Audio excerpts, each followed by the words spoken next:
English isn't easy, and sometimes it seems like no matter what you do, you just can't get better. In today's video, let's talk about some of the things that can make it difficult to learn English and what you can do to improve. So don't get discouraged. Are you ready to find out why you can't speak English and what you can do to improve? If so, then let's get right into it. English has lots of grammar rules, and those rules are filled with lots of exceptions and irregularities. Its various patterns and structures add a layer of complexity and nuance to the language. With so many rules and exceptions, it's really easy to see how it can be difficult to learn English. Even native speakers can have trouble keeping up and learning all of the different rules that go along with speaking English. For example, most plural forms in English end with an S or an ES, right? Then why does child become children, ox become oxen, or mouse become mice? I remember learning some things in schools that would leave me confused, so I can only imagine what it must be like to be a non-native English speaker trying to learn English. Another example is stress patterns. English is a stress-based language, and just by changing the stress that you put on certain words, you can change the meaning altogether.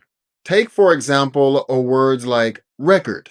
If you're using it a noun, it would be pronounced as record, as in the type of things that we used to use to listen to music on. Here, the stress is on the first syllable. However, if I use that same spelling and use it as a verb, it's going to be pronounced as record, and as you can see, that stress is now going to be placed on the second syllable. So you can see how hard it can be to speak English. It definitely takes a little getting used to. This leads us into the next reason why English can be so difficult. There are so many ways to pronounce words in English that it can just be difficult to remember everything. We have many words that use silent letters such as no, wrist, or even debt. You have to write those letters out when you're spelling them, but they're just not spoken out loud. This can be confusing. I can think of many times that a student has said the word cano when they first saw the word no. We also have homographs, or words that have the same spelling but a different pronunciation depending on how we're trying to use the word. For example, lead means to guide, but lead is going to be a type of metal. Wind is a gust of air, but wind means to turn. The only way for you to check what is correct when it comes to speaking English is to just listen in to how native speakers are using it. But even that can be difficult depending on who the native speaker is and where they live. For example, I'm from the US and I lived most of my life in California. The way that I use English may be slightly different from the way that someone who lives in a different part of the country is going to use English. That's one of the things that makes English so great, but also difficult at the same time. The most important thing is for you to make sure that you can hear from as many different English speakers as possible, and that's where you're going to be able to improve. Because of the things that we have talked about so far, you may just be afraid to speak. You might feel judged on your English ability, or maybe you might just not have the same amount of confidence you do in your native language when you don't know all of the rules in English yet. This could keep you from even trying out what you do know. You don't want to make any mistakes, so you end up just staying away from speaking English altogether.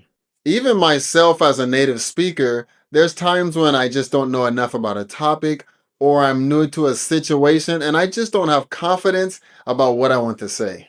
But if I was to avoid trying, then I'd probably miss out on a lot of great conversations. I think it's better for you to try out your English, make a mistake, and you can always go back and correct yourself later if you need to. The more conversations that you are in, I think you'll start to notice that as long as the person that you're speaking to is able to understand what you're saying, that conversation will continue even if you're not speaking in perfect English. The most important thing when it comes to that conversation is just the connection that you are having. You don't need to be perfect, but you do need to be understood. And as long as you're able to understand the other person, you will be able to have a good conversation. Just like everything, you will get better at times. So the most important thing is to just get out there and start using those words you know and go have some conversations. Not being able to understand cultural references can really hold you back from having a good experience in a conversation. We're all from different places and different cultural backgrounds. Even people who do live in the same country will be very different from one another. One example of cultural references are jokes, and you can really understand a lot about a culture by their type of humor. Comedy styles that are funny in the US won't necessarily go over the same in Japan, where I live now. The way that people use language is tied to their culture and experiences, and English is no different.